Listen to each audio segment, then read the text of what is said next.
I-Believers! Your Life Hack Queen is here! At ito nga, may ituturo ako sa inyong DIY organizer na special kasi affordable na, foldable pa. O, diba? Na-curious ba kayo kung ano yan? O, sige, alika na. Sabayan niyo po ako sa paggawa. At ito lang mga kailangan nating gamit. Meron tayo ditong ruler.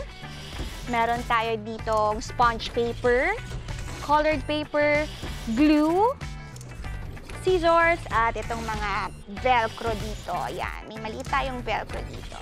So, una lang natin gagawin ay ito. Kumuha kayo ng mga colored paper. Ifo-fold nyo lang siya. Gumumpit lang ako dito ng square. Tapos, ifo-fold nyo siya. Sukat nitong pag-fold nyo ay dapat mga 5.5 inches.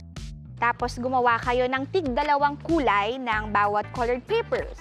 Tapos, i-glue nyo lang siya. O, sobrang cute nito, I-Believers. I'm sure matutuwa at mag-e-enjoy rin kayong gawin to. Pagkatapos, fold nyo ngayon paloob. Half. Parehas. Yan. Tapos, yung bawat dulo nito, pagdidikitin ninyo. Pero, dito lang kayo maglagay sa gitna ng paste. At hanggang sa maging ganito na. O, ayan yung itsura niya, di ba? So, para makumpleto ang ating rainbow colors. Tapos, ito naman. Meron tayo ditong parang half ng sponge paper, lengthwise. Gagawin natin itong dulo.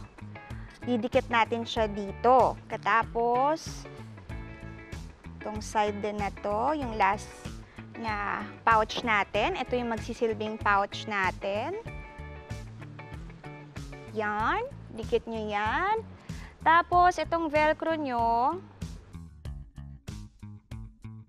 So, yung velcro natin, meron na siyang adhesive sa likod. Yan.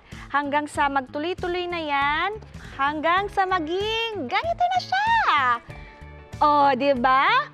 Ang dali. Tapos, ang cute-cute pa nitong Rainbow Unicorn Organizer. O, sige. Tingnan natin, ha. Pagbukas ng ganyan. Ayan ang mga kulay natin. So, kung makalat kayo sa desk nyo, pwede nyong ilagay itong mga to. Mga stickers. Pwede rin mga cards o kaya hairpins. At, ayan na.